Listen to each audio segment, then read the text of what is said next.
Hello, everyone, and I welcome you to Windsor COPE's first monthly meeting. This meeting is the first of an ongoing series that we're going to have the third Tuesday of every month at 6 o'clock via Zoom. And the purpose of these monthly meetings are to get information out to you, but also to find out information from you, to answer your questions. What are your concerns about being ready for the next emergencies? Just have an open forum at the end. So that is the main goal of this. And I am Diana Borges. I am your Windsor COPE community leader. So I want to start with a PowerPoint presentation. For those of you who haven't joined some of our previous meetings and presentations, COPE stands for Citizens Organized to Prepare for Emergencies. Windsor COPE was started last year, sponsored by the Windsor Wellness Partnership. And now it's actually being a collaborative effort between our Town of Windsor, Sonoma County Fire District, and the Windsor Police. And this presentation is going to be about 0 to 5 foot zone around every structure on your property, around your house, around your deck, your shed, and all that. And our guest speakers are Bobby Payne and Stuart Mitchell from Wildfire Mitigation Advisors. Between them, they have a wealth of knowledge, and I will let them introduce themselves a little more once we get into their presentation.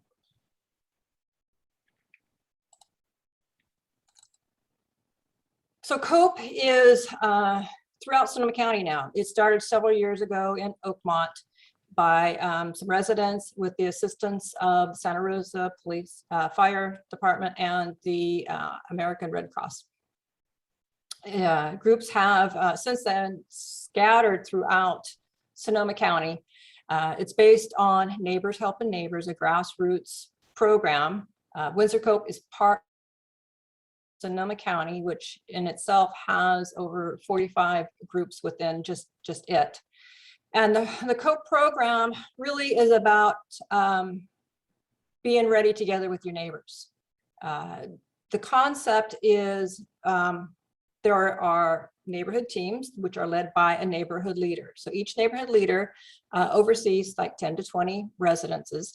And together you find out where your resources are. Is there a nurse in your neighborhood who has the tools you might need for an emergency? And at the same time, you find out what neighbors of yours might need additional assistance if there is an emergency. If you have to evacuate, is there a neighbor who doesn't drive? Is there a neighbor that physically would need help packing up the car and things like that? So it's knowing each other, working together, and also just building your own little community within our greater community. Like I said, I am the community leader for Windsor, and as the community leader, I am part of COPE Northern Sonoma County's leadership. And part of the program is communication dissemination. So I am on a group me with the COPE leadership, and part of that is also people from organizations, some fire officials, Sonoma County Emergency Management, things like that. So when incidents happens or there's fires going on, there's red flags coming up, prescribed burns and things like that, we get information from them through that group me. I take that information that is pertinent to Windsor, and then I send it through a group me that I have for Windsor COPE leaders. And then they disseminate that to their individual teams. So it's a dissemination of information down. So as you can see, it's really critical to have neighborhood leaders through Windsor. That is how the program works. And we are recruiting more, asking anyone out there who might be interested in being a leader to contact us. At the end of this, I will give you links and information of how to do that. So right now, let's get into the program of 0 to 5 foot zone. And I want to pass this on over now to Stuart and Bobby.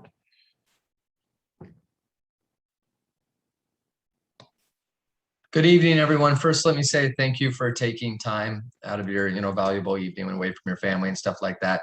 Thank you to Diana and to everybody that has made the Windsor Cope kind of thrive. It hasn't been around that long and it continues to grow. And that is absolutely incredible. I will also echo that becoming a community leader is a really huge deal because this takes a community approach. Windsor's in a pretty good spot. Windsor should be pretty safe every fire season, but that starts with a real strong community approach and everyone always being ready. And like Diana said, just knowing what's going on in your street, your neighbors, who needs more assistance, and having a strong plan in small groups that will ultimately help the big community as a whole is so important. So please consider really signing up to be a leader. For those that don't know me, I recently left Windsor this summer. Unfortunately, I miss it terribly. I really do. I have 21 years of firefighting experience, a wide array of certifications, and I was very involved, to include Stuart, my partner, with the Walbridge fire, the glass fire, and just trying to make the community as safe as possible. And that's a huge focus of ours. I locked arms with Stuart when I left the community. We had a big partnership before, but we really locked arms because he has a gigantic heart and he wants to help everybody, and he's authentic, he's real, he's genuine, and you're going to get what you see from Stuart when he comes out to your property. Very knowledgeable, just an incredible human, and he truly cares. We both truly care about protecting California, Sonoma County, Napa County, and just everyone that comes to us and asks for assistance, because once again, it really does take that community approach. And like I said, thank you very much for your time. I'll pass it over to Stuart before we get started. Thank you, Bobby. Well said. Appreciate that. Great to be here with everyone. My name is Stuart Mitchell. I'm with Wildfire Mitigation Advisors. We do property assessments. We are not involved in any code enforcement or reporting or selling. We are basically giving consultations and education to people to help them navigate through this complicated process that is often, confusing and anxiety provoking. As a matter of fact, before I started this work, this exact type of work, I was a FEMA trained crisis counselor for survivors of the 2017 fires. And so I saw firsthand and met firsthand a lot of people who had experienced indirect and direct impacts from the fires that happened in 2017 and since then as well. Part of the reason that I got involved in this work, and it's a bridge from my crisis counseling work, was helping first responders. Bobby's a first responder, and I've always had a lot of appreciation and respect for them. And what I realized is during these big events, I'd be listening to 1350 AM radio, and someone would call in and say, gosh, we really appreciate what you guys are doing. Chief so-and-so, what can we do to support you? Can we bring you some cookies or some pizza? And the chief, he often or she often would say, well, I really appreciate that, but what we really want you to do is prepare your properties. So that kind of rung in my ears a little bit, because I know from a first responder's point of view that they are always triaging, and they've always triaged for 500 years or however long firefighting has been around. And now they talk about it publicly, but they have to do that because they have to maintain their personal safety so they don't compromise the greater operation. So there's a lot of things that homeowners can do to make their properties more encouraging for them, more safer for them, safer for the homeowners, and safer for the community. So that's really what inspired me to get into this work on a practical level. I'm certified by the National Fire Protection Association to do wildfire mitigation consulting. I also am a contractor with Fire Safe Sonoma, and currently there are grants available in the West County part of Sonoma County to include Cazadero and areas like that. So feel free to contact firesafesonoma.org for information about any potential upcoming assessment grants or other projects that are coming up that help people. First thing I wanted to say very quickly before going into the 0 to 5 foot zone, I wanted to mention alert systems. So very quickly, the reason that Bobby and I jumped into a truck together to help out the night of the glass fire is because I got an alert on my PulsePoint application, my app on my phone called PulsePoint. Many of you have it. some of you who are listening later in the future when this is, listened to again by other people may not have it, but it's a game changer. So what it does is it geolocates an event and it'll tell you where the fire is and where it's not. So I recommend you sign up for that in addition to Nixle and SoCo alerts. And also there's a new one called Watch Duty. Watch Duty also will tell you where the fire is and it'll give you ongoing updates on the status of the fire, which PulsePoint does not do. And that was invented by a local group of entrepreneurs and they did it for free and it's called in through dispatch. So these are extremely important, technologies that can help people get the information they need early. So Bobby and I always recommend for people to prepare their properties for themselves, for their the survivability of the structure, for the responders, but also to get out early. One of the best ways that we can help first responders, including law enforcement, is to get out of the way. So that happens when people get the information early. The night of the glass fire, I got a notification on my phone and it was right where a client lived. I texted the client. I said, did you know there's a fire a quarter mile away from your house off of Calistoga Road? She said, no, I didn't know that. I said, get out now. Long story short, I said, did you handle your defensible space? She lives on very steep slopes, both sides of her property. And she said, no, you were just here 2 weeks ago. And I said, I understand. I said, I'm not trying to sell you anything, but if my buddy's available, he's got a truck with FosCheck and we could possibly go up there, prep your home, which includes, by the way, for you folks who don't know this, moving all the combustible items away from your home, like umbrellas, propane tanks, wood piles, cushions, et cetera, et cetera.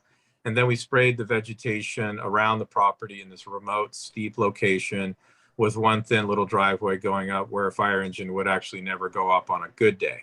That house survived. The next day we drove up there and the house next door was partially disintegrated. No one can say beyond a shadow of a doubt that we were 100% responsible, but we probably helped. The main point of that whole story is PulsePoint. So please sign up for alert systems. It's really super important. Before going into the 0 to 5 foot zone really quickly, I wanted to mention what I call 3 non-magic bullets, because you hear about these out in the world, in the media or other places. One of the non-magic bullets is FosCheck.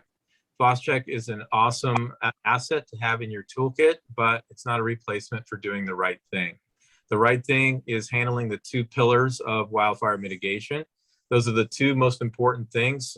Sometimes one is a little bit more important than the other, but they're both very, very at the top of the list. So FosCheck coats the vegetation, it reduces combustion and flame spread, and it'll give time for people to come in and potentially put it out, or it could even resist combustion. So not a replacement for doing the physical mitigation and the structural hardening on the building. Number 2, you hear about flame retardant coatings. Same kind of thing. It's a nice asset in certain situations, but not a replacement for doing the right thing. For example, if you have a wooden fence, which is all throughout California, connected to the home, that's what Bobby and I call a fuse. And we recommend you break up that fuse by replacing it with something non-combustible in that 0 to 5 foot zone. And if the person says, well, I just don't want to do it, or my father made that gate, I'm really attached to it, I'll say, that's okay. Plan B is to mitigate that fuel connection, move away the mulch, move away give it defensible space, and then coat that with flame retardant coating. It still will burn ultimately, but it'll slow down combustion and flame spread. Again, number 1 is to do the right thing by breaking up the continuity of that fuse. The third bullet that you hear about that's not a magic bullet, but very helpful, is water. So if someone says, oh, I have a pool with 20,000 gallons in it, then I'll say that's a great asset. You're not affecting water consumption to fight fires. I did talk to a city official yesterday from Windsor, and he did happen to mention that there was a massive drawdown in water pressure during the Kincaid fire. That's not what we want. We really want firefighters to have what they need. But if you have a pool, you could buy a system that's relatively inexpensive considering the value of the home. that drafts water out. It's connected to fire hoses. It's connected to a tripod with a standpipe with a big, gigantic water cannon that's probably 18 inches long, that shoots out a lot of water and will change the fire behavior of your property. Not a guarantee, not a magic bullet. There are a tremendous amount of variables involved.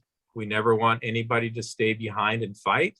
But if you did have that system and you had a sign, which some of these companies will have a metal reflective sign saying pool pump system, the firefighters will say, wow, they have that. That's great. Let's go hook it up. Let's go start it. Let's turn it off and then start it up later. Or let's connect our system to it so we can more quickly fill up our engines. Because by the way, fire engines have sometimes 300 gallons in them, 500 gallons maybe. They never want to use their water. So that reminds me of one thing that's very simple tip before you leave and on an ongoing basis is to have your wimpy little garden hoses attached, because firefighters, tough guys like Bobby, they love to use little wimpy garden hoses. Why? Because they're easy, they're quick, they're there, they have water, they don't have to take the time. If there's a little spot fire, you see police officers and other city officials and whatnot using garden hoses to put out fires. So before you leave your property, you want to remove all the combustibles and you want to put out assets for them, like the garden hoses. Hopefully they're already connected, extension ladders, shovels, rakes. They probably, in all earnestness, they probably won't show up in a big event. However, if they show up, they're going to see this person has prepared their property. We're going to hang around here. We're going to feel safe to be there, because if they don't feel safe to be there, they will tell the people to get out and they'll just have to go on their way because they're overwhelmed. So those are the three magic bullets. I did want to mention mulch and bark combustibility on the email that I always send my clients.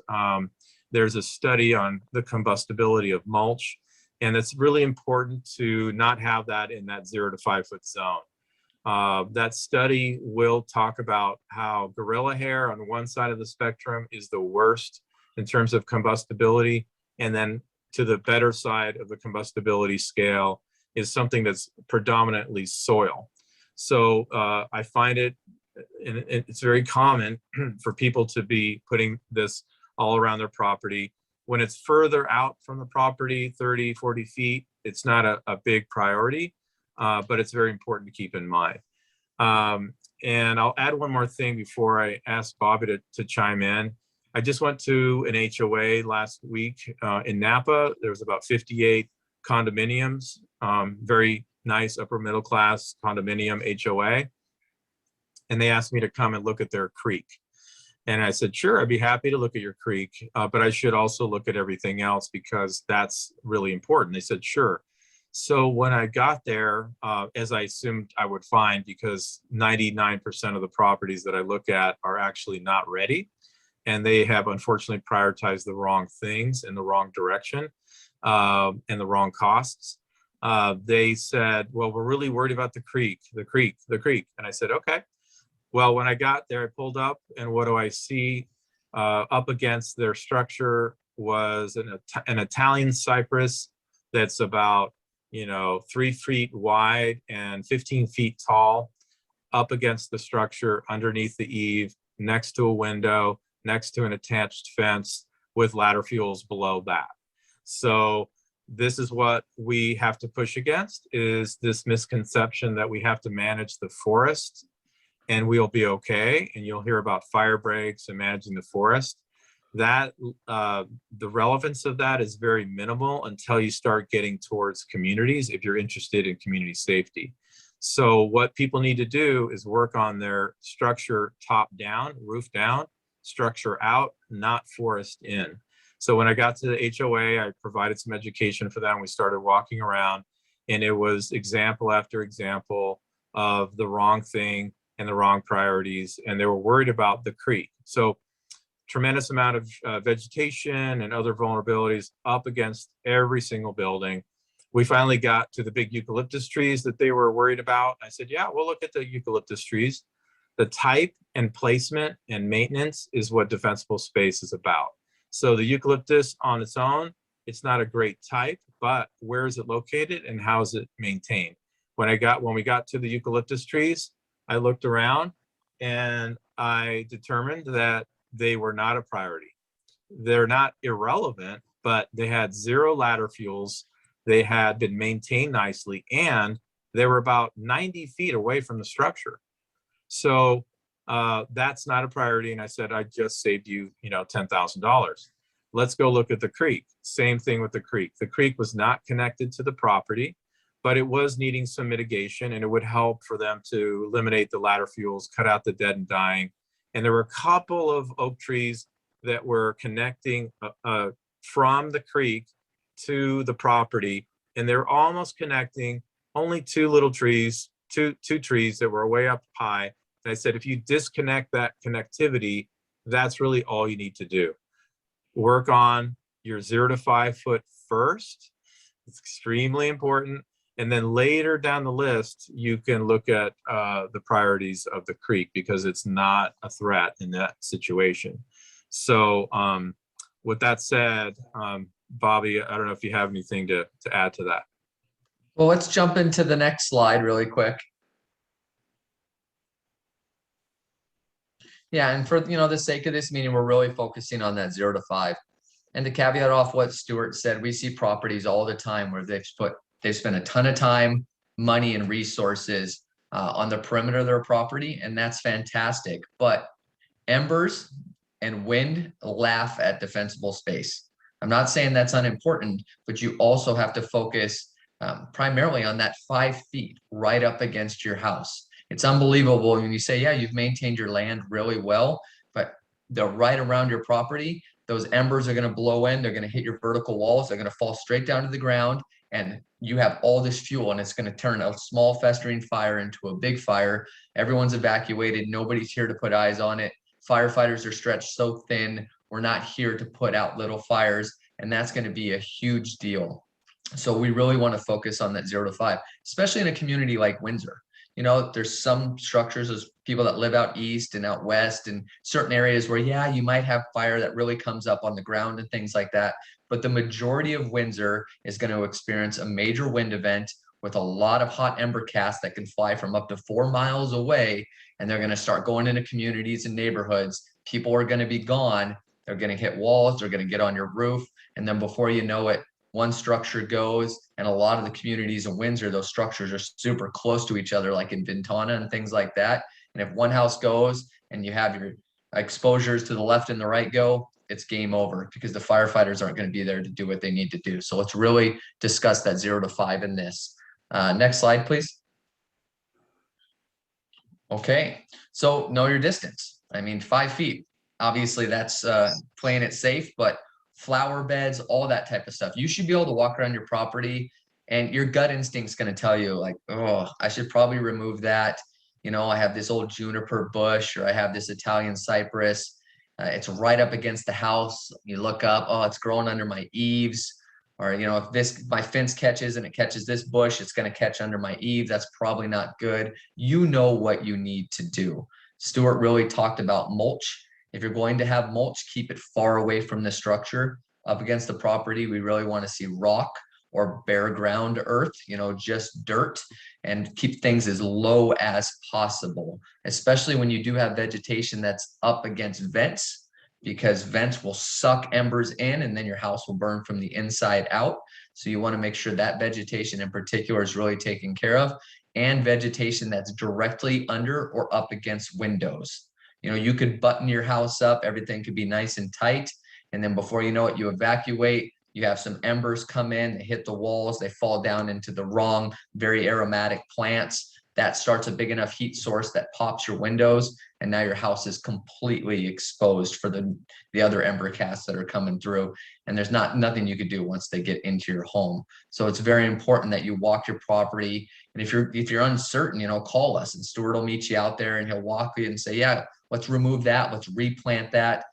This is the type of vegetation you want. Your fence, all that type of stuff that maybe it's easy to overlook. We could look at that and really help you out. Right. Stuart, you want to jump in? Just real quick, that was great. What I was going to say that you started to go into is that Bobby and I are not recommending a moonscape. I was at a client's house yesterday, and he said, "What's a moonscape?" And I said, "The moon has no vegetation. It's a moonscape." And he said, "Oh, okay, I see." So Bobby and I are recommending Firewise plants. So those are plants that are low growing, high moisture, broad leaf. The opposite of that would be rosemary and juniper.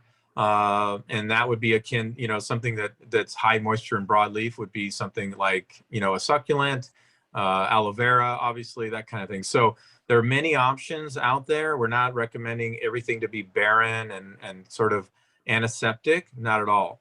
We're recommending replacing these huge bushes with something low growing and that is much more, much safer.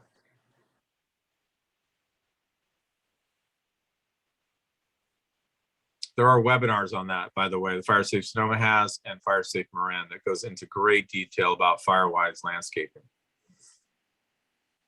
Perfect. So here, we'll just go down these bullet items. We've talked about a bunch of this, but vegetation, wood piles. If you have a wood pile throughout the winter month, you used to have fire seasons in California, and it seemed like, okay, maybe June through December, we should focus on this more.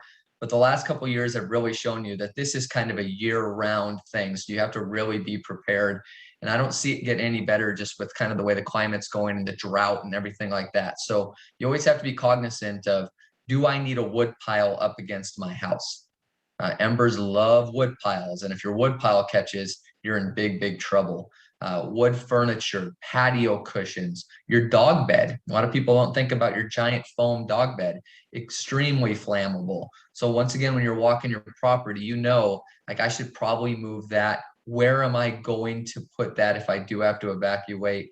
Remember, you don't want to stay and play. You want to load and go. You want to evacuate quickly. So having a detailed plan, if there is a fire that's somewhat close by or in a sister county, it's time to put that stuff away, start to button things up, make sure your bag is in the car ready to go.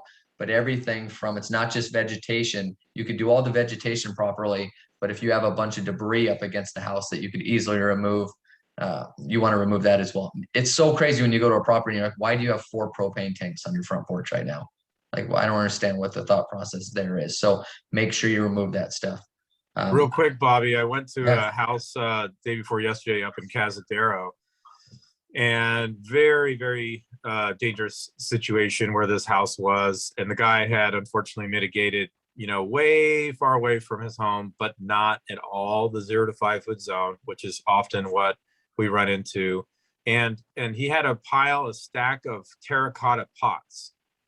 And you'd think, well, terracotta pots, that's pretty darn good, right? Well, why did I suggest that he move away his terracotta pots when he's evacuating, or even before that, because you never know when it can happen? Because the duff from all the redwood trees and etc.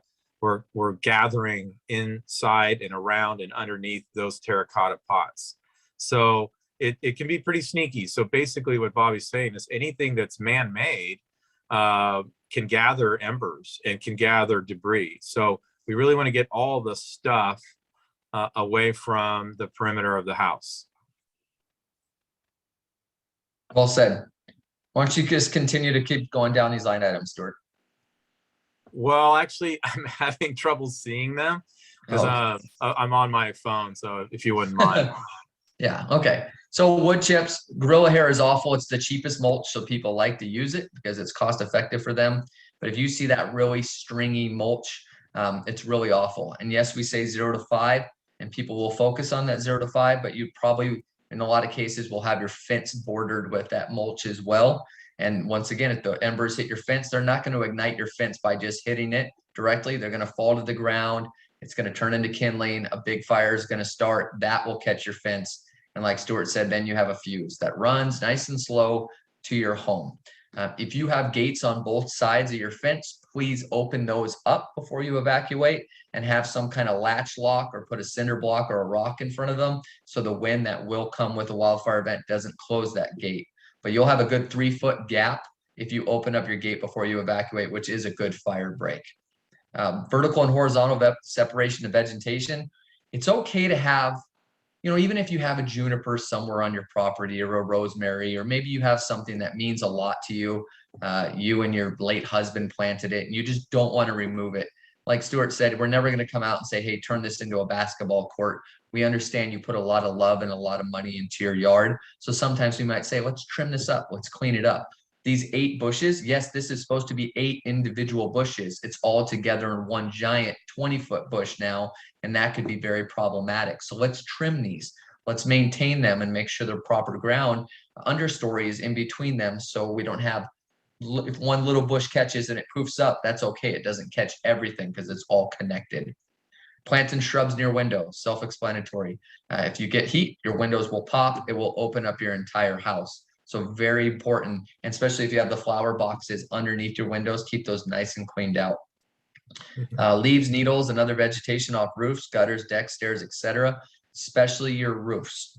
It doesn't really matter if you have shingled roof or, you know, metal roof, things like Tesla, that stuff's great, but a shingled roof is going to be just fine if you keep it nice and clean. And when you get up on your roof has weird pitches and weird pockets, and where debris continues to gather because it hits vertical walls and falls into these little nooks and crannies. That's the exact same place that embers are going to hit and fall down into those same nooks and crannies where you have debris. So it's very important that you keep your roof clean, and then put proper gutter guards on if you do get a lot of debris that clutters your gutters all the time, and it saves you from cleaning them all the time.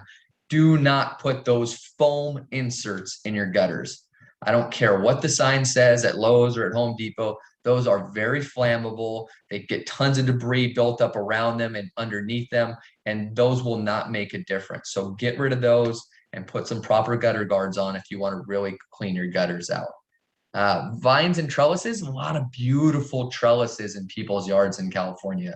And when I look at them, they go, you're going to make me take that down, aren't you? And I'm going to say, I don't want to make you take that down. That thing is absolutely gorgeous. And I'm sure you've had a bunch of great memories under that. But like Stuart said, you could apply a product called Flame Stop 2, which is a great product. Write that down. It has a 3 to 5 year lifespan, and you could just paint it on like a stain. It's odorless, it's colorless. You won't even know it's on there once it's on there. And it really will make a difference for dry, untreated wood up against your house. Or maybe it's, you know, hey, my trellis is connected to my house, and on those particular 2x6s, I might put a little bit of metal flashing or something on those. So if my trellis was to catch, it does not get my house. You want to get creative with stuff like that. Boards under your decks. A lot of people, especially when they're built on the hills, they'll have a big deck with trellis underneath it, and they store a ton of stuff under their deck. And you'll have a door, you'll go under there and go, oh my gosh, there's barbecues, there's patio furniture, there's toys, there's all sorts of stuff. Tons of fuel load to be under a wooden deck connected to your house. So you have to look at that. What could you do? Could you use concrete cement hardy board instead of trellis? Could you, or not trellis, what am I thinking of? What word am I thinking of? You know, Stuart, the teed wood. Yeah, well, you're talking about lattice? Lattice, excuse me. Thank you so much, lattice. So yeah, or, you know, you could either get a 1/16 or 1/8 inch mesh and put it behind your lattice, or things to keep the embers from coming underneath your house. Or just be careful with what you store under there. If you're like, hey, you know, I don't have a garage, or this is where I need to store stuff, maybe some fire resistant tarps would be a good idea for you to throw over that stuff during fire season. And we could get you links to all of this stuff. Just a couple of comments. Yes, sir. Oh, sorry, Bob. Just a couple of comments on that. I really do believe that the decks are a huge issue. People, you know, firefighters actually, if there's a slope, the house is on a slope, especially, and if they have the time and it's an older deck that is, you know, sort of degraded and the fire's coming, firefighters will literally cut the whole deck off the house and shove it down the hill if they have time. That's how vulnerable decks can be to a structure. Like Bobby's saying, there's a lot of debris, a lot of varmints, and a lot of embers that can go underneath decks. And Bobby's talking about embers that are hitting and falling, which obviously happens. But there are times during these high wind events where the embers will actually pack in. They'll enter into gaps and doorways, like the garage door. I think we have a slide of that, where you have weather stripping to keep that ember from going inside the garage door. Likewise on the deck, here's the flat part of the deck, the horizontal part, obviously. And usually this side is open, and that's where embers can pack into the joists and light up the debris, but they're also packing into the joists and festering for sometimes a day or two later. And the firefighters will be there, they'll walk around, they leave because there's nothing to observe. They find out 2 days later the house burned down. They feel bad, but there was nothing they did wrong because there was nothing to observe. It was a festering ember that destroyed that building, because that's how it works sometimes. So if people are to mesh out the horizontal piece or the vertical piece of that deck, then embers will be blocked from going in there. And I have a slide picture of that in here somewhere. And that's a really effective and useful way to eliminate thousands of embers from underneath your decks. And decks are all over Sonoma County and all over California. Yeah, well said. Trim tree branches and shrubs at least 10 feet away from all structures, very important. Make sure they're not touching your rooftops and they're not climbing up under your eaves. Dead or dying branches, I mean, that's common sense. You have stuff that just builds up, especially against your fences. From when we get the wind that we do get up there, it blows everything up against your house, and people focus on their house, but they forget all of the stuff that's accumulated at the bottom of their fence. So trim that stuff back and pick up everything dead as often as you can throughout the year.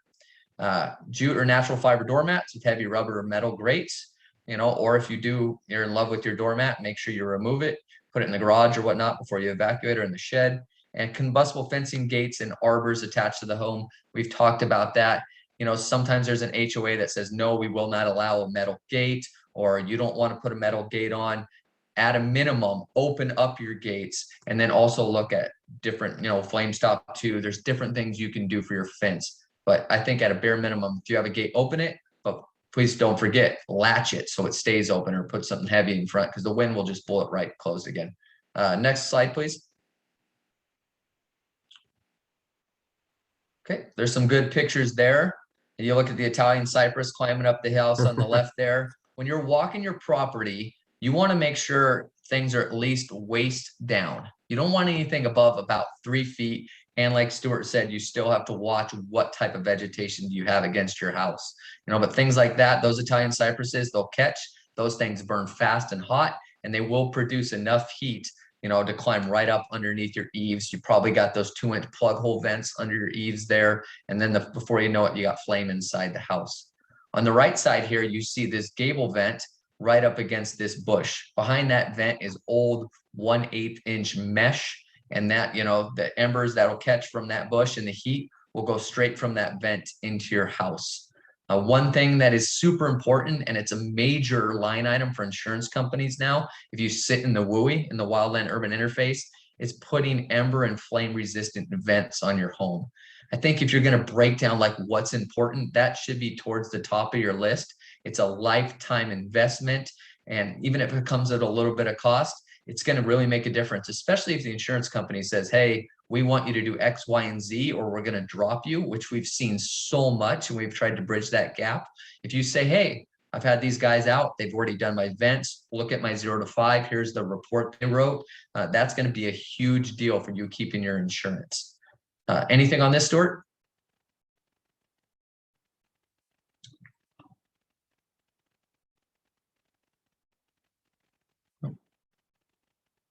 You got it, Bobby. Yeah, sorry. Cool. Next slide, please. All right, Stuart, I'll let you speak on this because you've seen this a lot with your assessments lately. Yeah, so just basically, you see on the picture on the left where the rubber gasket has, aged and broken up. There's a gap underneath that garage door. So that's where embers can enter. The middle picture shows a garage door with the proper weather stripping. This is not rocket science. It's really about observation, maintenance, and that kind of thing. So with that weather stripping, I'm pulling it back in that picture, but if I was to release it, you would see that weather stripping would keep embers out. It's plastic, yes, but the embers are flying. They're going to hit that and they're going to land on cement because it's right in front of the garage door. If that simple weather stripping isn't there, And by the way, I would say 80 to 90% of the garage doors that I look at all have gaps.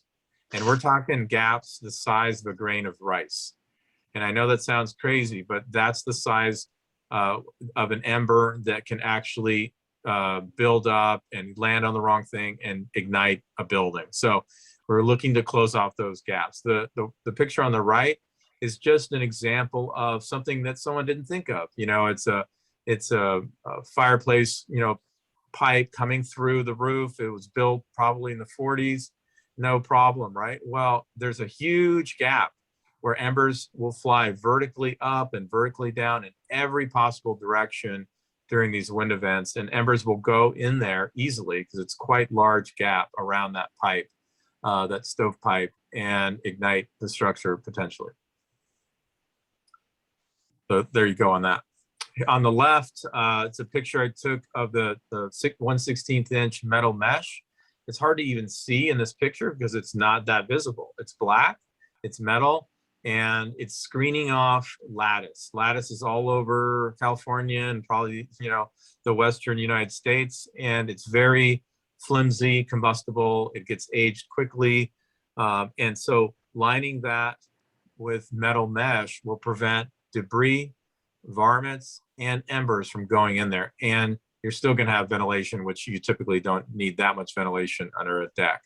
The middle picture is pretty self-explanatory. It indicates an example of fencing that has less fuel.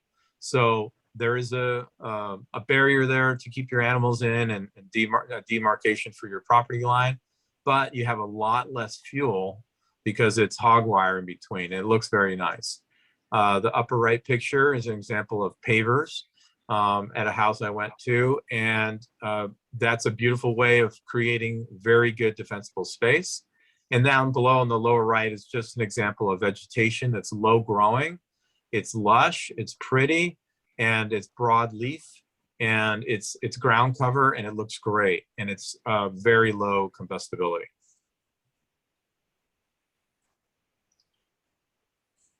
Here's a list of Firewise plants, which I can't see from here, but that comes from, you know, probably Fire Safe Sonoma or Fire Safe Marin. And there's some great examples there of plants that are combustible, but they're safer, and they're typically a much better choice. Yeah, and if you go to a nursery, just ask the questions. The folks in the nurseries up there, they're amazing people. They're very educated. Or if you have a landscaper, it's important to ask those questions as well. They should be, you know, doing everything around your property with a fire prevention mindset. And I think that's an optimistic view, frankly.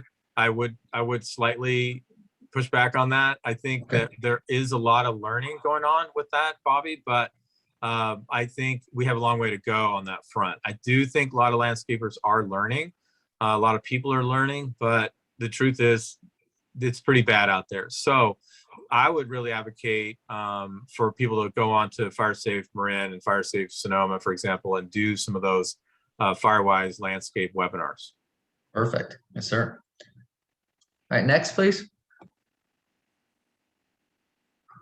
These are your pictures, Bobby. These ones aren't, I think, is that your house, Diana? Oh, maybe not. These Sorry. are actually mine, right? So I'll talk about the next two. So I can tell you, I have done some work on my house, and there's still a lot more for me to go. But I live on a corner lot, and a few years ago, I had 15 yards of shredded bark delivered for my front and backyard. And then early this year, I had 7 yards of rock delivered to make my defensible space for my 0 to 5 feet. So this is an example. This is the backyard on the side, and you can see on the left, that area over there was filled with heavenly bamboo, and then the bushes coming over the fence. I turned it into the picture on the right and am putting succulents on the mounds. Great job. This is the front side yard. So there on the left is the bark. On the right, I took out 6 to 12 feet around the house. So the fence and the housing now has all rock around it. So it's just an example of, you know, the rock doesn't have to look bad. Because I was a little hesitant, I'll tell you. I mean, I had plus and minuses, but I actually like it better with the rock. There is still a lot of bark, which, you know, someday I may end up taking more out. But at least I have at least 0 to 5 feet surrounding my house now. And all your vegetation is nice and small and separated. So great job. Thank you. Okay, we talked about this, gutter guards. Do not put foam inserts in your gutters, please. I know they're cheap, but just trust me on that. Put nice gutter guards on. If you're handy and you want to do it yourself, look at a company called Leaf Tech. They sell great gutter guards. You could buy them on Amazon. They're easy to install, or have somebody come out and do it. I would look at more of the handyman option, or asking Stuart or myself to refer somebody out to you, because there is some gutter guard companies out there right now that are taking advantage of people and charging astronomical amounts, and it's ridiculous. So get multiple quotes and make sure you're getting taken care of, please. And just to underscore that, Bobby, you're talking about metal gutter covers, not plastic. Metal. Yep, there's different colors, there's different sizes, and it's a relatively easy job, or it can be a relatively cheap job if you have the right people that come out and do it for you. Next slide, please. So this is a cool slide. This is a ranch up in Bodega Bay, and you can see the picture on the left. Lots of mulch and kind of unkept underneath, up against cedar shingled house. You know, they do have good foundation spot there. You always want to see 6 inches of concrete, and they have more than that in some spots. And then they have the old 1/8 inch mesh. I went back about a month later, rock around every single structure, and they put some nice brand guard fire vents in to keep the embers from coming into the house. So they did a great before and after for me there. Next, please.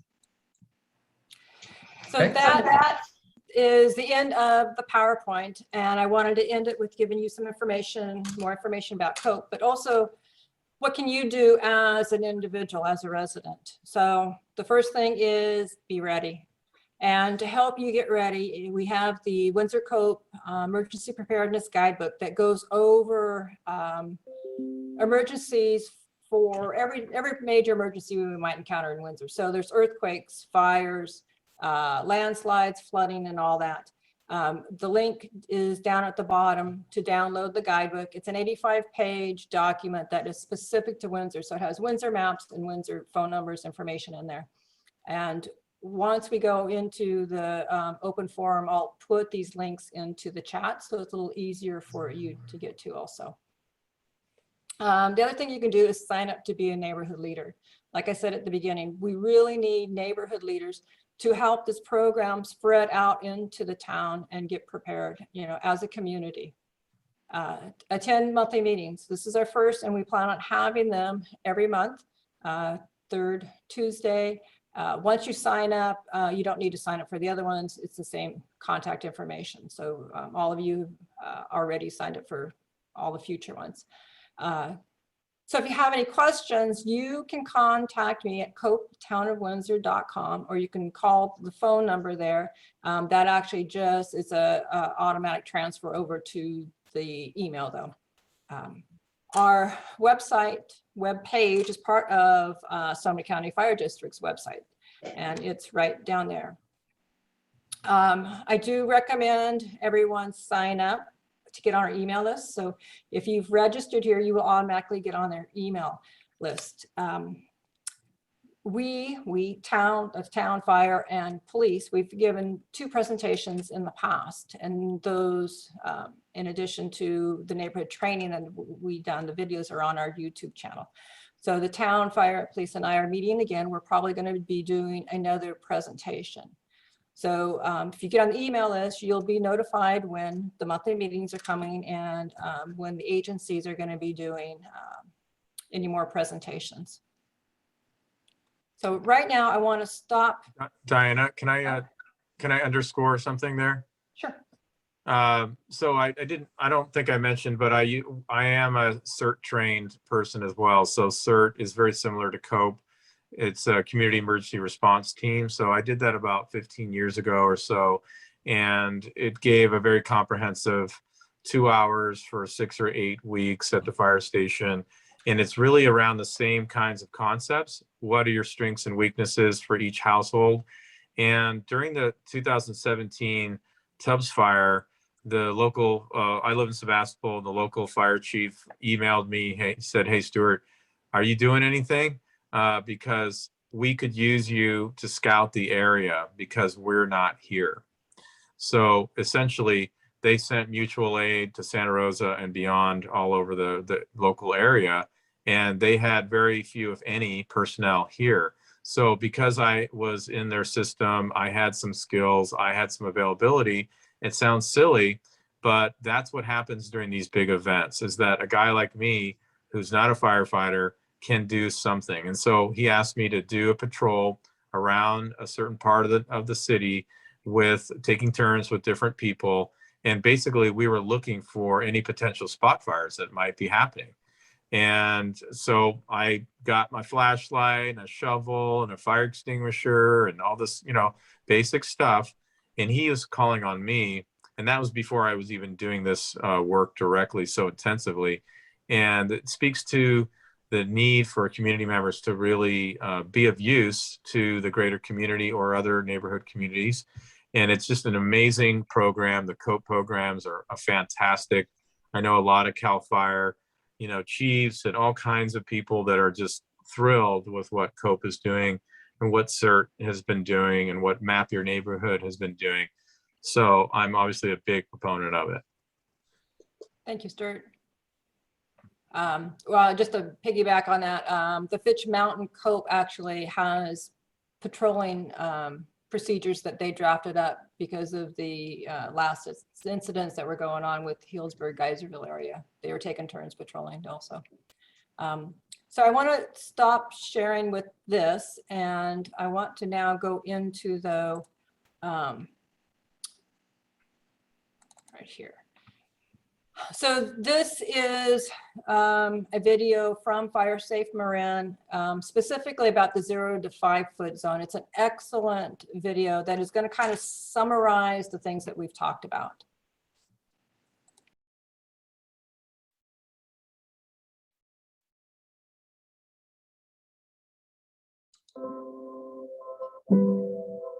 Hi, my name is Todd Lando. I'm the coordinator at Fire Safe Marin. Since 2017, wildfires have destroyed more than 30,000 homes in California. To protect our families and communities, we need to learn how structures ignite during wildfires and take action to protect our own homes. It's not uncommon for a home to be completely destroyed while the surrounding vegetation, particularly mature trees, is untouched by the fire. This is because the home itself and the immediate area around the home is most vulnerable to falling embers, which can be carried by wind far ahead of the fire. The concept of defensible space is not new. It's been required by law in Marin since the 1930s.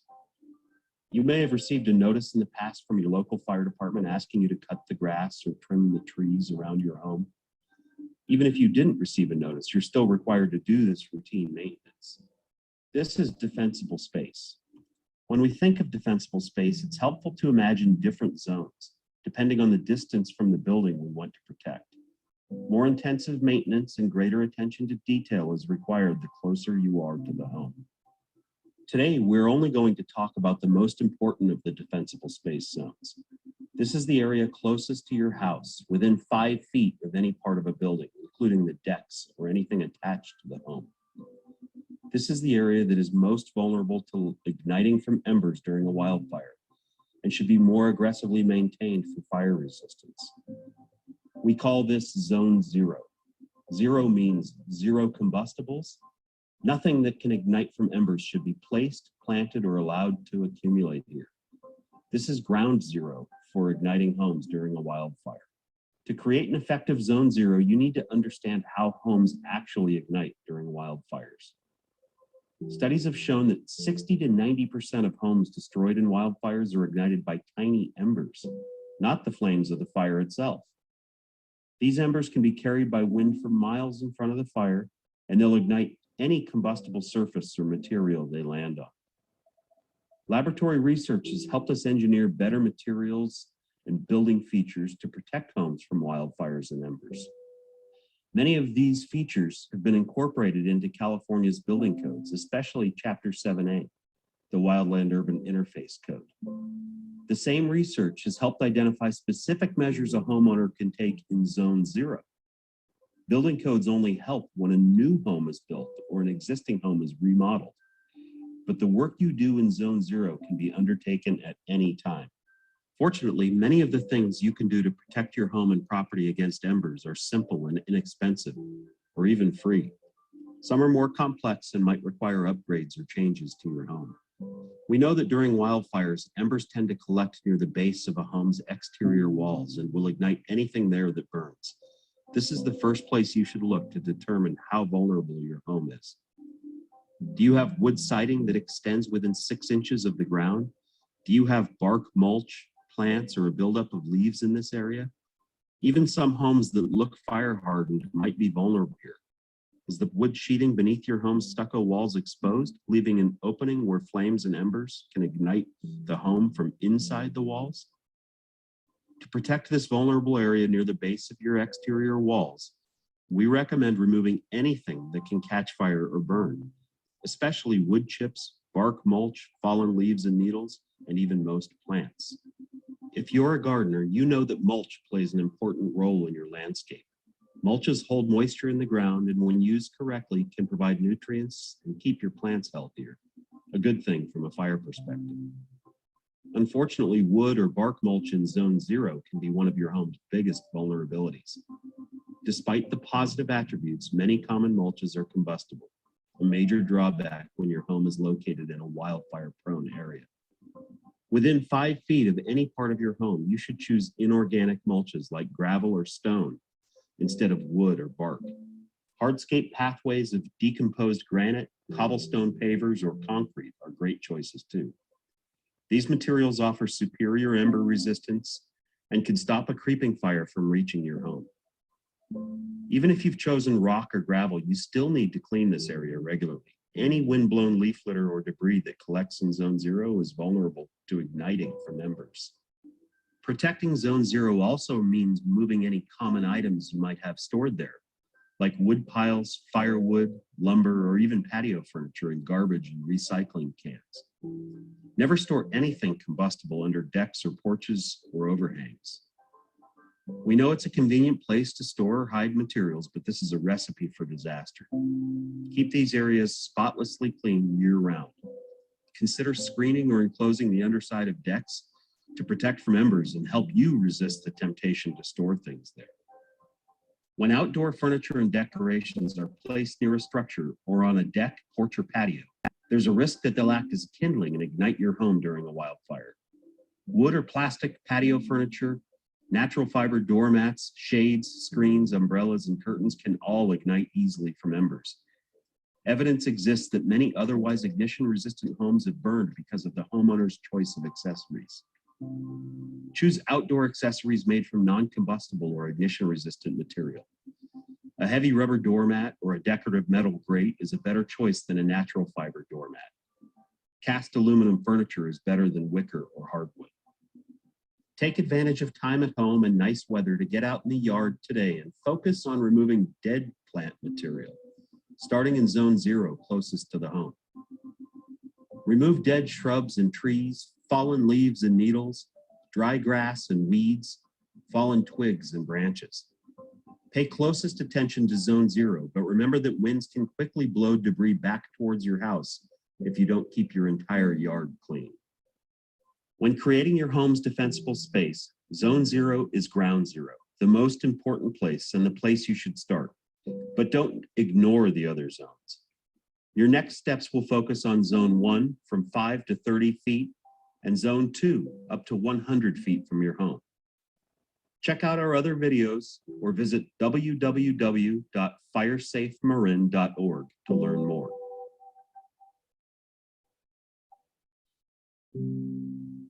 I want to open up to an open forum. You guys are welcome to unmute yourself because this amount of people, I'm just going to leave it open that we take turns unmuting and talking. I don't really want to have to go into raising your hand and being told you can talk. And This is, if you have any questions about the presentation that we've done, if you have any questions about emergency preparedness in general, you have comments or tips or anything, this is just an open forum so that we get feedback, understand where you are, what your concern is, because COPE is about helping you. So as the community leader, my job really is to pass on information to you, to help you with your neighbors prepare and be ready for whatever emergency is out there. And in order to do that, you know, it's a two-way street of communication.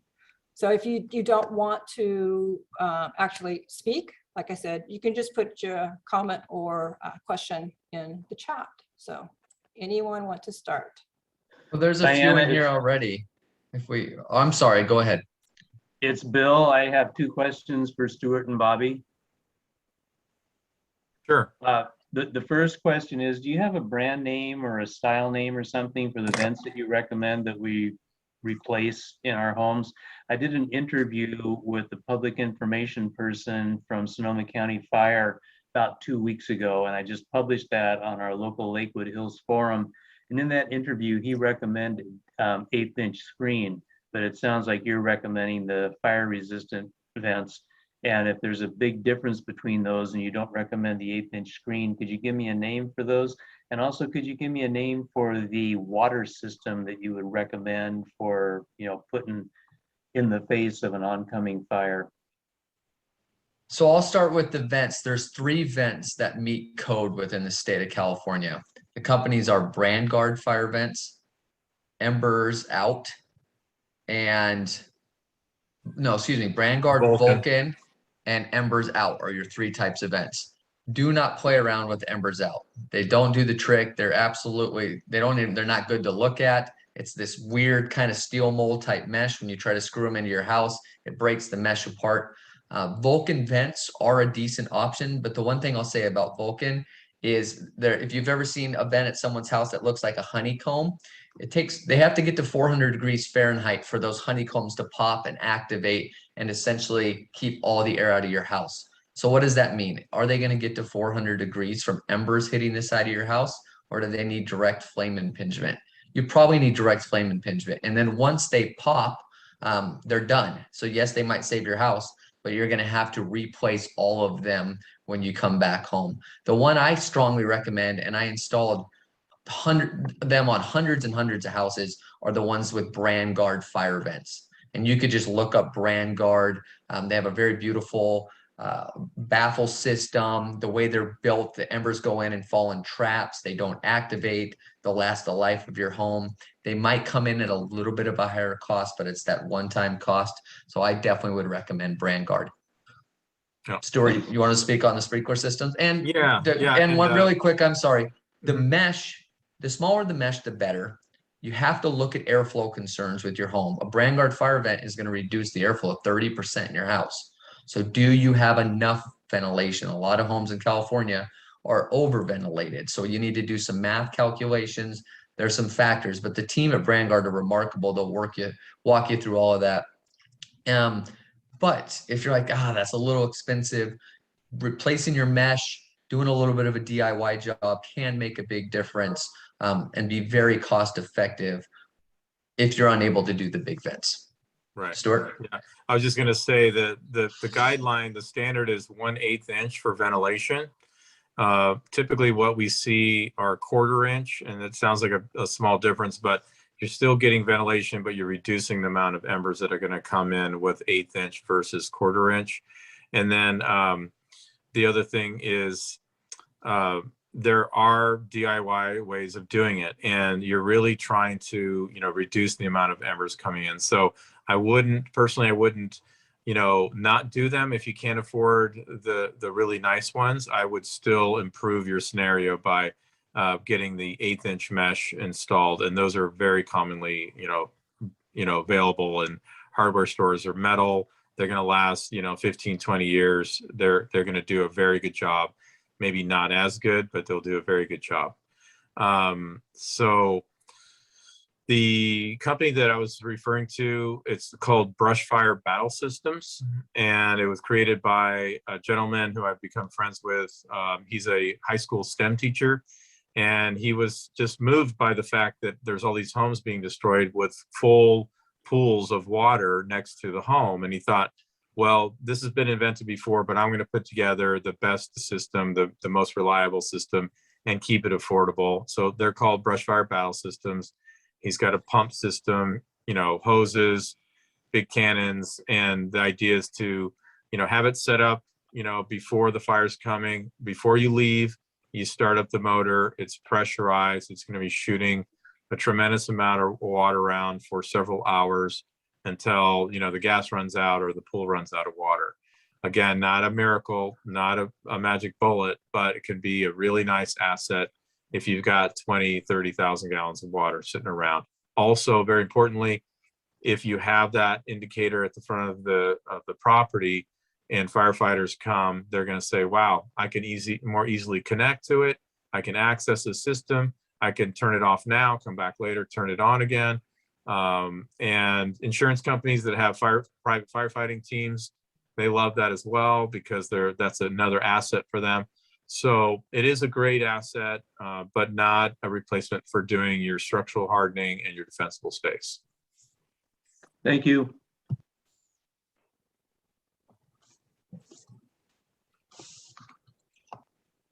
There are some questions in the chat, which I'll go over, but I actually have a couple for you. So I have some bushes in my yard that are next to the tree. And I have been debating whether or not it's appropriate to cut them now. So if I cut, they're like maybe 2 to 3 feet, but if I cut them down to where they should be, they will no longer be green, they're going to be woody. Given that it is peak fire season, which way is better? You want to take that? Yeah, Okay. well, I would say, first of all, what kind of plants are they? And then what is the lowest level of branches on your tree? What's the gap? You want to be able to walk under your tree and put your arm up and before you touch the lowest level of branches on your tree. As a ladder fuel, it's not a problem, but it's to the trunk. Yeah, that's not going to be a big concern. I mean, the trunk itself is going to take so much to catch. It's going to need so much heat. It's going to need so much ladder fuels to climb up. So if it's not an extremely aromatic plant and there is distance between the plant and the trunk and between the lowest level of branches, I think you're going to be okay. So it's Yep. best to leave them green right now. Yeah, leave them green Yeah. and just keep things, if you have, if you have a good sprinkler system, keep things nice and hydrated now. I know that's tough with the drought and everything, but I would be happy to see pictures of it as well if you want to send them to Stuart and I, and we could give you a little bit more of an educated answer once we see exactly what you're dealing with. Okay. Yeah, my thought was to leave them green. Yeah. And then my other question is the weather stripping for the garage. Can you just get that at Home Depot? Yeah, it's very common. And if you're kind of nerdy about these things like me, if you're walking around the neighborhood, you'll see garage doors that don't have it, and you'll see some that have it. And it's a very simple way of keeping embers out. Okay. Bobby or Stuart, do you want to read the questions in the chat or do you want me to? No, I see one that says, are Trex decks non-flammable? That's incorrect. A lot of people think they are, but a Trex deck is wood, sawdust, and plastic all mixed together to make a real strong product that's good against the weather and things like that, that will last longer. A little bit harder to ignite, but once they ignite, they're going to burn just like any other deck. So let's be very careful with Trex decking as well. I would add to that, we were talking about decks before, and decks are a big deal. And Fire Safe Marin has at least one video, and they've had webinars on this subject too, but they have one video, I think it's 14 minutes long, and it's excellent. It talks about what to make decks out of, how to retrofit them, how they're combustible, what types of wood, or what kinds of materials you can use. One kind of wood that's a tropical ironwood or hardwood, and it's called Ipe, and Ipe is very expensive. It's extremely hard and it's very fire resistant. Eventually it will burn. But there are tropical hardwoods that are beautiful. They are costly, but there's a lot of alternatives out there. Additionally, some people are making the framing that's typically, you know, the joist that the deck top is sitting on. They're making that out of metal. I went to a fire fair some time ago, and they had this structure that you can buy.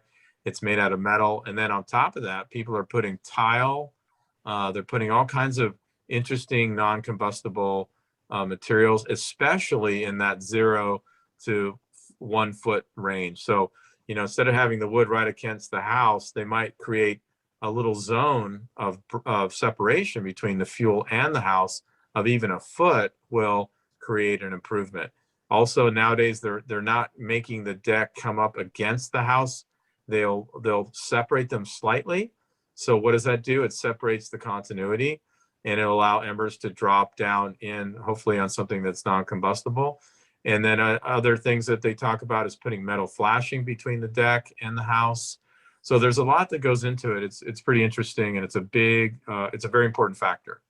And by the way, your deck is part of your 0 to 5 foot zone. So we might think the house is the 0 to 5 foot zone. No, it's beyond, it's the deck out. So the edge of the deck starts your 0 to 5 foot zone, if that makes sense. And I want to clarify, it's around every structure. So if you have a shed, your barn, or anything like that, it's all structures 0 to 5 feet around. Right. Well said. We have a question here. Are we going to use communication systems that are not cell phones, like walkie-talkies, ham radio? If so, are we going to provide training for licensing and proper use? I'll let you tackle that one, Stuart. You probably, you know, your boots on the ground right now. You probably have some better education on that. What do you think? Well, I was going to punt that to Diana, but since it seems like a scope kind of question, but I would just say that it's inevitable that our communications are going to be failing us. So it is a really important issue. I do advocate for people to get like a GMRS radio that at least they can talk to their family member. There's really good ones out there. They have antennas that you can attach that are, you know, 15 inches long, or you can attach, you know, a 15-foot one sticking out of your car if you're parked somewhere. They're super handy. They're like $70. So there's a lot of handheld radios out there that you don't need a license for. You just need to know how to operate them. They can tap into the scanner system. You can communicate with a family member, and at least it's something. And there's no doubt that when we have a major earthquake, which is the biggest event that we're ever going to have, and it's going to blow away fires times 100, because no one's going anywhere or doing anything, because the roads will be shut down. That's a really handy thing to be able to have, the handheld communication. So one of the topics I am thinking about covering on the monthly meetings is communications. I have someone in mind, and we will talk about the ham radios and all that type of thing. I think 2 of our neighborhood leaders, one family member actually do ham radios already. So it is something that we will cover. Cool. We have a question here. If my house is stucco up in the Foothills neighborhood, do I need to worry about fence that attaches? Yes, because what's underneath stucco? It's Wood. Essentially plywood. So stucco is not that thick. It'll slow things down a little bit over your conventional wood home. But when you have fire that's continuing to burn, because once again, nobody's there to see it and get after it quickly, before you know it, your stucco is going to break down, and then you have bare plywood. So yes, I would still use the same rules and policies we've kind of put into place with fences up against your stucco home. Yeah. Just a quick comment on that. I went to a house in Mark West Springs, very beautiful stucco sided home, a rebuild after the Tubbs fire. It was probably a $2 million house. I drove up and I'm like, wow, that looks really nice. You know, it looks pretty good. Well, when I got to the side of the house, I realized that they had put not 5 feet of mulch, but probably 15 of mulch leaded all the way up to the side of the stucco. And the mulch was not 2 or 3 inches deep, but for some reason, 6 or 8 inches deep. So I dug underneath the mulch, moved it away because I wanted to feel on the underside of that brand new, beautiful stucco home. And what did I feel underneath that stucco wall? Bare wood, unpainted. The wood is going to rot. It's going to age. So what happens is builders build and they leave, and the painters come and they paint. No one thinks I need to paint underneath the trim piece that comes down to the ground that goes around your garage door. No one thought in this building that was signed off by the county, and they went through tremendous headaches, and the architects, all really brilliant people. No one thought we should just at least paint this with basic paint to preserve that wood, to reduce, decay. When you have decay, you have more likelihood for combustion. So additionally, what they should have done is installed a flashing all the way around that building to protect that wood, but they didn't. So that's a very sneaky way of embers and radiant heat and combustion affecting, lighting up a brand new, recently signed off home in the WUI. And in my view, that's sort of clueless and negligent, because that's how a building can start, is that bare wood that's exposed. There is a comment about when you're getting building permits for additions or new builds, that there is a 5-foot hardscape fence around the perimeter of the house required.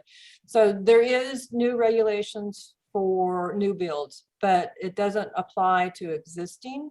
But be aware that Fire Safe Marin does. Marin County comes in and will require certain plants to be removed. They do have a reimbursement program, but it's they can come in and tell you to remove certain plants, and you pay for it. Stuart, I'm sure you might be a little more familiar with that. But I don't, Yeah. right now, Sonoma County isn't, but, depending on how everything goes, we could follow. We will follow. Marin County kind of sets the stage for this, and there's a lot of cool grants in Marin County where if you do this and you bring your report down to the fire department, they'll kick you a couple $1,000s towards your programs and what you want to do for your respective property. And I think it's just a matter of time before Sonoma follows that. And even in Oakmont and other communities with these Firewise councils, they've built strong plans where like you have to do this, you have to remove your junipers and your rosemary by this month, or it's going to, HOAs can do certain things. But yeah, that's going to happen. So that's a very good point. And the codes now with, okay, I'm about to sell my house, I'm about to do an addition, I'm about to do this, they're starting to hammer down on people and get you anytime you want to do anything to make sure your house is up to code. So there's a question on the paint. Yeah, so this paint, it has a fire rating with it, but if you really research this type of paint, it's extremely expensive. It's very, very expensive paint. I mean, I'm talking a few $100s for 5 gallons of it. So I would research a product called Flame Check. So Flame Check is very cost effective. It's about $17 to dump into a gallon of paint. It has an 8-year lifespan and it'll do the exact same thing. And you could put it into a bunch of different types of paint. Most painters know about it, and it's going to save you a fortune over using that other type of fire resistant paint. So look at a product called Flame Check. I agree with that, Bobby. Just real quick, I do find that a lot of painters don't know about flame retardant coatings, and it's interesting because I think that they're just reticent, they're cautious about it, and so it is sort of, I talk about it just as an educational piece every day, and it's pretty surprising that so few people know about it, including painters. So Flame Check, I've done a training with that company. It's an amazing product line, and they put a lot of work into actually making them environmentally safe as well. So I think it is a really good asset in certain situations, but I wouldn't paint your whole house with it thinking it's gonna save it. That's not what Bobby and I are advocating at all. It's just an extra asset in certain situations. It may prove to be beneficial. So Bobby, you posted brushfirebattlesystems.com. What is that for? That's the company Stuart was talking about that does really good sprinkler systems for your home. Sprinkler systems, okay. Yeah. Someone asked if you know local gutter companies. Yes. Let me try to, what I'll do is I will get that to, because everyone is so busy right now and I don't like referring someone that says, yeah, I'll get to you next March. So let me make sure that these are people that can get to you quickly and I will get that to Diana so she can get out to everybody. Does that work? Yeah. Okay. Kind of scrolling through to see if we got everything. I think that's it, but does anybody have any other questions that want to come live? Yeah. So any questions, comments? I especially would like to hear from you, any topics you might want to hear about on the monthly meetings. Yeah, you feel free to unmute yourself and speak.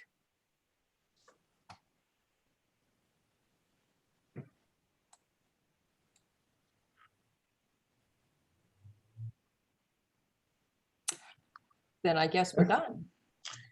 I want to close out with one thing, if you don't mind, Diana, before you do all the closing remarks. We didn't really hit on it, but your address. Yeah. Make sure we can see your address. Your local fire department is not going to respond to your property.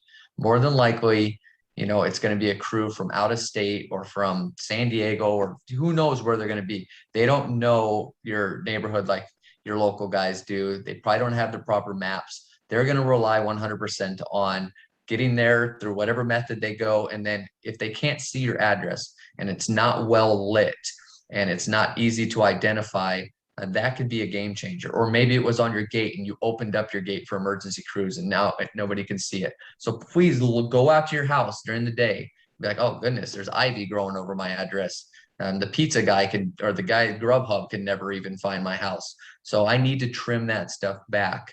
A GPS is not always going to take people to your property. Then go out again at night. Make sure your lights kick on. Oh, maybe I should put a solar powered light there or some other lighting, because in a big, you know, wildfire event, I'm not getting a lot of sun. So that light's not going to work right now to light up my address. But just really look at that on your respective property and make sure everybody can see your address, please. Right. I'm really glad you brought that up, Bobby. And I didn't mention that earlier. There's so many things to mention, but I often recommend a metal dual-sided reflective address sign. So you have a sign that can be seen from both directions on your road, especially on these rural properties, on a metal post preferably, because what happens is that sign sometimes is burned or run over. So it right away encourages first responders to know where they're going. It confirms where they are in relation to other sites, even if they're not coming to your house. Additionally, if that sign is burned or run over, guess what you need on your house? Your address. Because if they come up to a house and there's nothing on it, they're just, what is this? So anything that we can do like that, it's super important to have those address signs. And places like Rio Neato, which Bobby used to live there also, it's a mess. And, you know, frankly, and me and one of the leaders over there are trying to promote address signage throughout that community. And it's super important. It helps first responders make decisions right away, helps them, you know, reduce their stress, their clarity of thinking. When they can see that green, preferably, or some color metal reflective sign, you know, 1/8 of a mile away, they're feeling better already. So super important.